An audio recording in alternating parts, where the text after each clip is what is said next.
Hello, YouTube. Thanks for joining me to watch this painting demo. I used a limited palette for this painting, including yellow ochre, burnt sienna, burnt umber, ultramarine blue, quinacridone red, and Hansa yellow, as well as white. So total, I think that's 7 colors.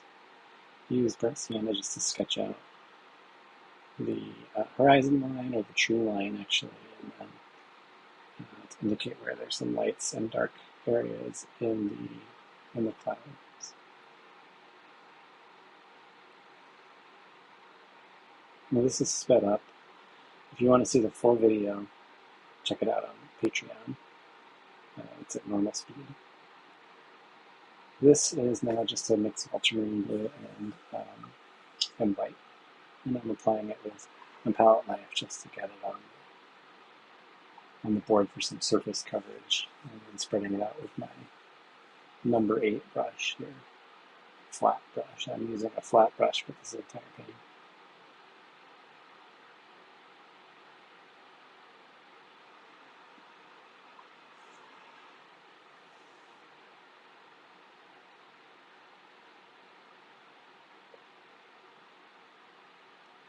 These are some of the darkest areas of the sky, so I'm marking them down first.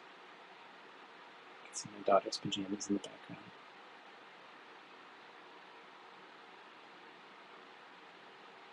I'm adding in some red to this mix here to give a sense of depth to the clouds off in the distance. And then as I go higher in the painting, it gets lighter and also bluer in general, but maintains some chromatic variation between red and blue, warm and cool colors as you go upwards in the painting, higher in the sky.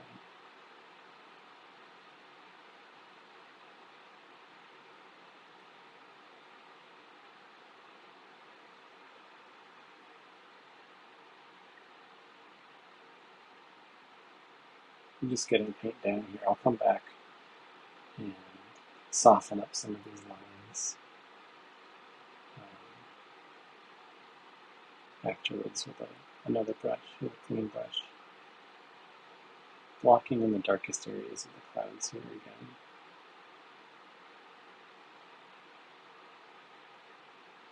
And I'm intentionally varying the color a little bit, the warms and cools and the color in the darkest areas there. Now I'm adding the lightest areas of the clouds.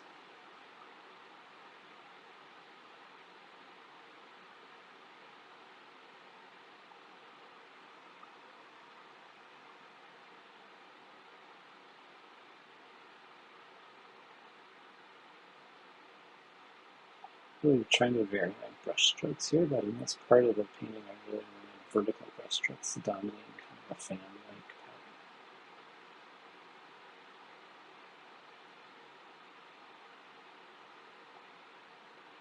And you can start to see that sense of depth created.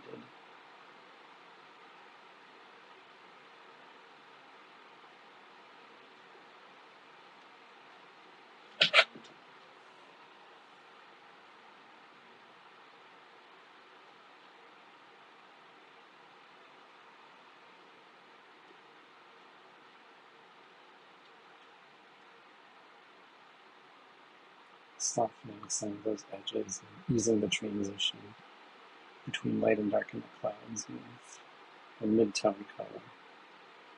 And now adding in some more dark areas.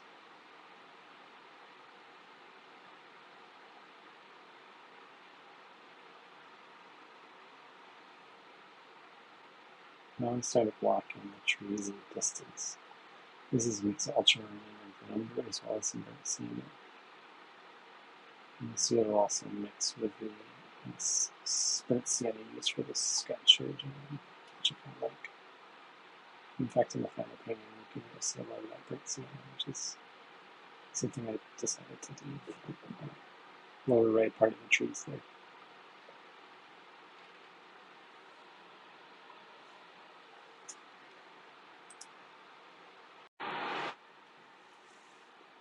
Here I'm bringing down sky to meet the trees, the top of the trees. And this is a different color. It has more ultramarine blue and actually some phthalo blue in there now. Trying to make it recede even further into the distance.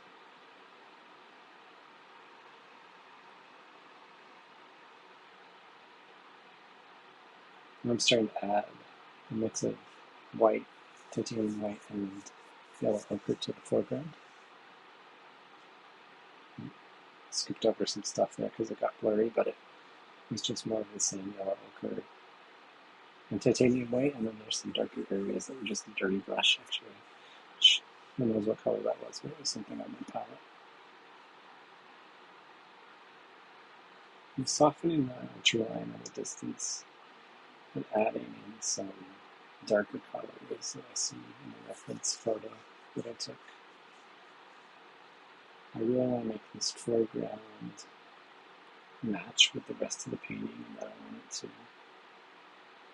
represent a pattern that invites the viewer into the painting and then exits the top of the painting.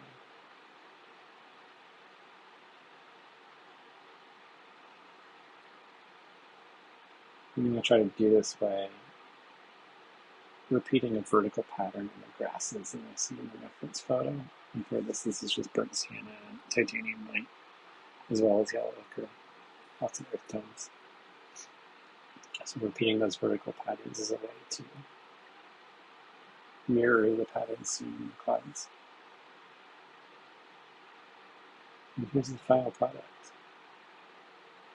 If you enjoyed watching, give me a thumbs up if you liked it, and I'll see you next time.